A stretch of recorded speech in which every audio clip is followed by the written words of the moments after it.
আমরা আজকে খাবো পাহাড়িদের সিদ্ধ খাবার। এখানে আছে মরিচ ভর্তা, বরবটি সিদ্ধ, মিষ্টি আলুর পাতা সিদ্ধ, সিম আর কি এটা উস্তা উস্তা করলা, যাই হোক এটা এখন রাবিয়া বানিয়েছে। রাবিয়ার বাইয়া খেয়ে রিভিউ দিবে। বরবটি শুটকি ভর্তা নিলাম, শুটকি ভর্তা না, মরিচ ভর্তা। মরিচ ভর্তা বাদ দিয়ে দেখি এখন কেমন হবে। মজা না?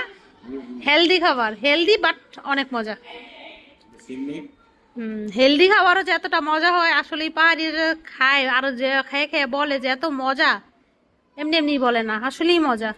এটাকে দেখি। হ্যাঁ আচ্ছা,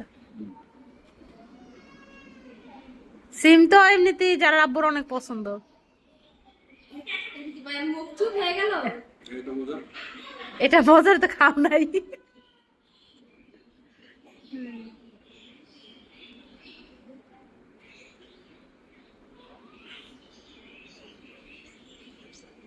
কি রিয়াকশন এমন কে? তিতা লাগে।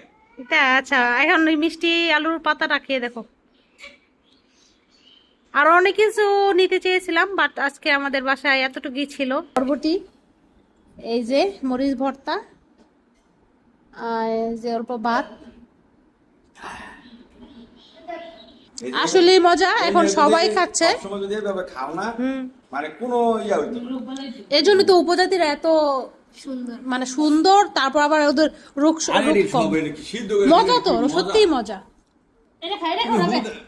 উপজাতি জিন্দাবাদ। তুমি এমনি হুদুই খেয়ে দাও, লবণটা সিদ্ধ না, আজ পর্যন্ত যারাই খাইছে সবাই খুব ভালো রিভিউ দিছে, সবাই মজা মজা হয়েছে।